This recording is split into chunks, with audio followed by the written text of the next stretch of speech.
Shalom semuanya. Kali ini kita akan belajar cara membuat garis besar eksegesis.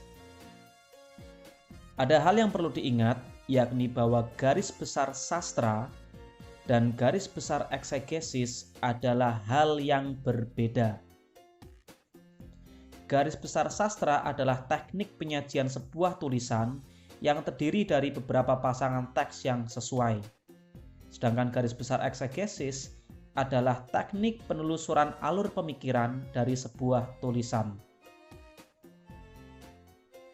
Garis besar sastra sifatnya estetis atau indah, menyeluruh, dan biasanya berbentuk kiasme.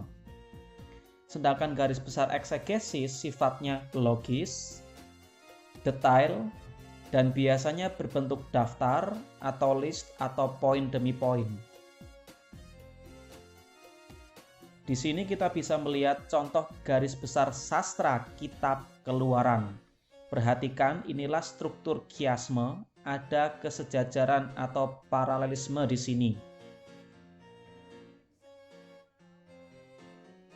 Kemudian inilah contoh garis besar eksegesis kitab Keluaran. Perhatikan, bentuknya logis, sistematis, berupa angka dan huruf, berupa poin-poin semacam ini.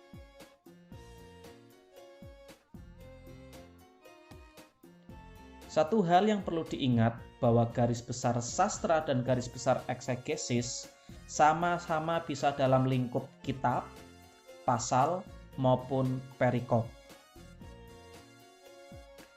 Cara membuat garis besar eksegesis bisa dilakukan dengan cara mencari konjungsi atau kata penghubung yang meliputi penyebab, alasan, hasil, tujuan, sarana, waktu, tempat, cara, kontras, dan atributif. Kita sering menyebutnya dengan hukum struktur. Cara semacam ini sering kita jumpai dalam kitab bergenre epistolari dan puisi. Cara yang kedua dalam membuat garis besar eksegesis adalah dengan melihat repetisi atau pengulangan, meliputi kata perintah yang diulang, kata sapaan yang diulang, dan kalimat atau frase yang diulang. Cara semacam ini sering kita jumpai dalam kitab bergenre epistolari dan puisi juga. Cara yang ketiga dalam membuat garis besar eksegesis adalah dengan melihat tanda konten. Ini meliputi perubahan subtopik pembahasan, perubahan perkataan langsung, perubahan kegiatan, perubahan subjek tokoh atau orang, perubahan interaksi, dan perubahan geografis atau tempat.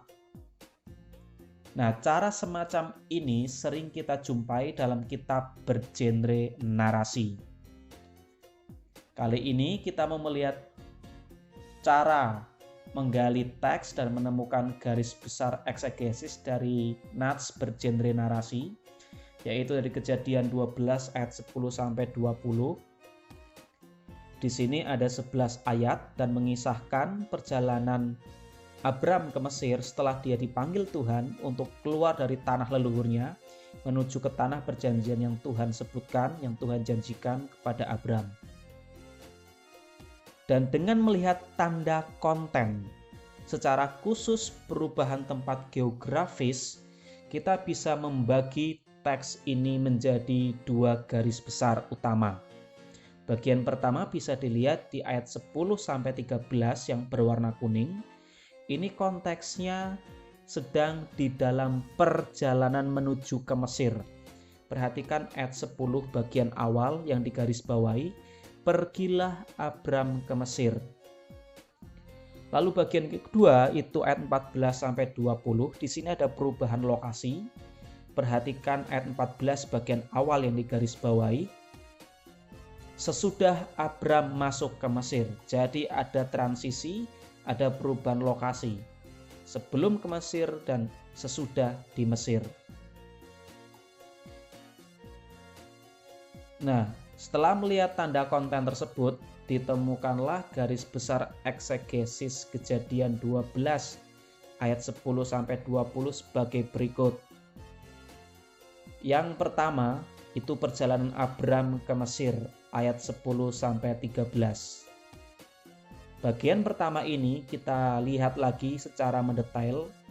Bagian A, perjalanan disebabkan karena kelaparan, itu ayat yang ke-10. Bagian B, ketakutan Abram jika berada di Mesir, ayat 11-13. Ayat 11-13 kita lihat lebih detail lagi. Dan kita jumpai bahwa Abram takut karena Sarah cantik dan diingini, itu ayat 11-12a. Kemudian Abram takut akan dibunuh, itu ayat 12b. Kemudian Abram takut sehingga menyembunyikan status pernikahan dengan Sarah, ayat 13. Inilah bagian pertama, perjalanan Abram ke Mesir. Lalu bagian yang kedua itu keberadaan Abram di Mesir, ayat 14-20. Pada bagian ini kita mau lihat lebih detail lagi. Bagian A, Sarai dibawa ke istana Fir'aun karena kecantikannya, itu ayat 14-15. Kemudian B, Fir'aun menyambut Abram dengan pemberian, ayat 16. Kemudian C, Tuhan menulahi Fir'aun karena mengambil Sarai, ini ayat 17. Kemudian bagian D, Fir'aun memanggil Abraham, ayat 18-20. Dalam ayat 18-20 kita melihat lebih detail lagi. Di sini ada perkataan Firaun kepada Abram ayat 18-19. Kemudian perintah Firaun untuk mengantarkan Abram dan Sarai pergi. Ini ayat yang ke-20. Nah, inilah contoh garis besar eksegesis dari teks narasi secara khusus Kejadian 12 ayat 10-20. Garis besar utama dibagi berdasarkan perubahan geografis. Sedangkan detail-detailnya yang ada di dalamnya itu dilihat berdasarkan perubahan kegiatan dan perubahan interaksi. Perubahan interaksi bisa dilihat dalam garis besar kedua. Bagian A misalnya itu interaksi Sarai dengan Fir'aun. Kemudian bagian B interaksi Fir'aun dengan Abram. Bagian C interaksi Tuhan dengan Fir'aun. Kemudian bagian D interaksi Fir'aun dengan Abram. Seperti itulah kurang lebih cara untuk membuat garis besar eksegesis.